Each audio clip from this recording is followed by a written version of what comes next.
Louvado seja o nome do Senhor. Boa quinta-feira, amados irmãos. Estamos na semana 3. Versículo de orar, lei está em João 1,12, que diz assim: A todos quanto o receberam, deu-lhe o poder de serem feitos filhos de Deus, a saber, aos que creram no seu nome. Título de hoje: O labor de amor no viver da igreja. Tema da semana: a perseverança da esperança. O amor ágape origina-se em Deus. Quando cremos no Senhor, recebemos esse amor em nosso interior. E no viver da igreja, recebemos a palavra profética, que nos enche da essência de Deus, de sua vida e natureza, para ajudar outras pessoas com labor de amor.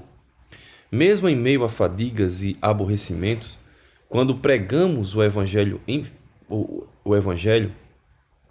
em Filipos, Paulo e Silas foram perseguidos, açoitados e encarcerados. Mesmo passando por sofrimento, estavam alegres e cantavam na prisão. Embora o intenso trabalho lhe trouxesse fadiga e aborrecimento, traziam-lhes também muita alegria e gozo no Senhor. Quando pregamos o Evangelho reconectando as pessoas com Deus, dispensamos o amor do Senhor.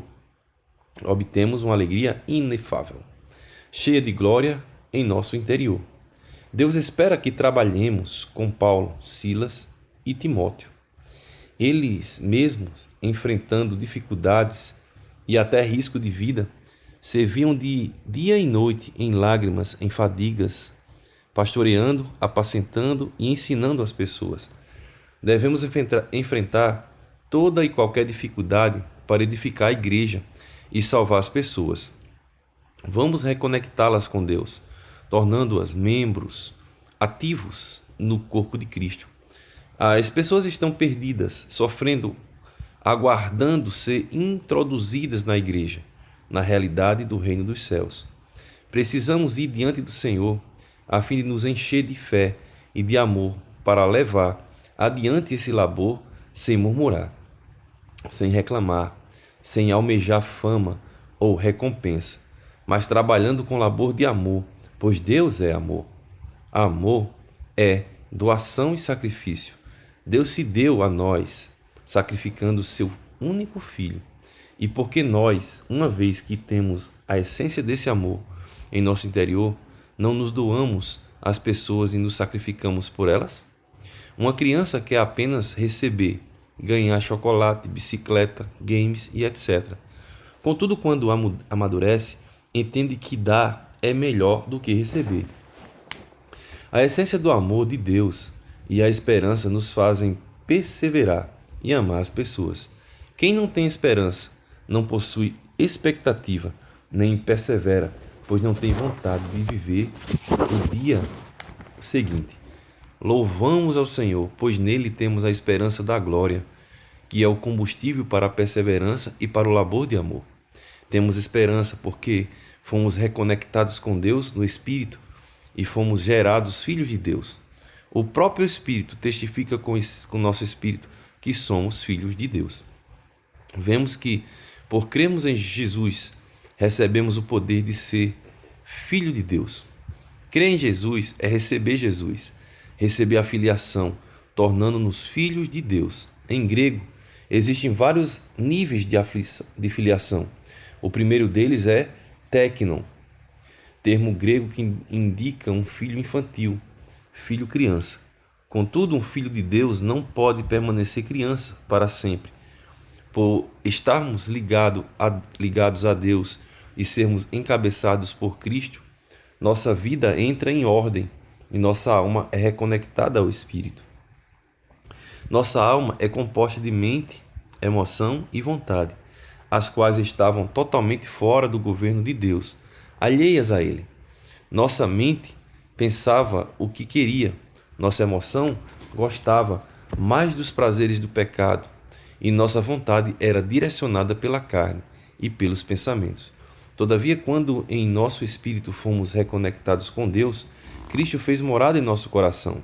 Daí em diante, Cristo, como dono de nosso coração, passou a agir em nós por meio da consciência, que é uma parte do Espírito. Contudo, o Senhor deseja obter mais espaço em nosso interior, encabeçando também a nossa mente, emoção e vontade, saturando do Espírito nossa alma, tornando-nos um canal, um instrumento útil em suas mãos. À medida que recebemos mais da vida e da natureza de Deus, crescemos espiritualmente, deixando de ser filhos tecno e nos tornando filhos ruios. Pois todos os que são guiados pelo Espírito de Deus são filhos de Deus. Aqui, filhos em grego é ruios, ou seja, filhos crescidos, adultos, filhos maduros. Nesse estágio, não agimos mais como crianças, mas deixamos Cristo governar nossa alma, pois crescemos espiritualmente e passamos a entender a vontade de Deus. Como podemos tornar-nos um instrumento útil nas mãos de Deus? Essa é a pergunta. Amém, amados irmãos? Vamos tentar responder a pergunta de hoje que diz assim: como podemos tornar-nos útil nas mãos de Deus?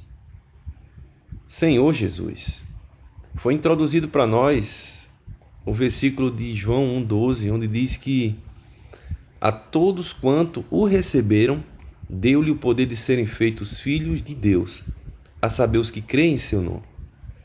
Então, graças ao Senhor por meio desse ato de crer na obra de Deus, que Cristo foi ressuscitado dentre os mortos pelo poder de Deus, nós recebemos para dentro do nosso espírito toda a obra de Deus e nos tornamos filhos, ou fomos regenerados, gerados novamente. Mas, semelhantemente como uma mãe que está para dar luz, e quando a criança nasce, essa criança ela é indefesa, essa criança ela é simples, essa criança ela mal sabe se defender, é apenas uma criança, levado por todo o vento, né? Você consegue imaginar uma criancinha nesse momento que acredita em qualquer coisa, é inocente. Amados, de semelhante modo, somos nós quando cremos. Quando cremos, não passamos de crianças infantis. O irmão até usou o termo, a palavra grega, quando se fala em filhos, em Romanos 8,17, essa palavra é tecno, que significa que esse termo grego indica um filho infantil, ou seja, um filho criança. Você como pai, se você possuísse uma grande empresa, grandes negócios, você deixaria de herança para tocar para frente aí um império pertencente a você, a uma criança de 5 anos? Seja sincero. Irmão, semelhante modo, Deus também, Ele não tem como dar toda a sua herança a uma criança. Por isso a leitura prossegue e fala que nós necessitamos cada dia mais que a natureza de Deus ela esteja sendo trazida para dentro de nós. Quanto mais nós nos alimentamos do Senhor, mais os elementos divinos eles vão adentrando em nós, nos alimentando e fazendo com que nós possamos crescer. O termo tecno, ele indica um filho criança. Já o termo ruios, que está em Romanos 14, significa, em grego, filho crescido, ou amadurecido, ou na estatura de varão perfeito.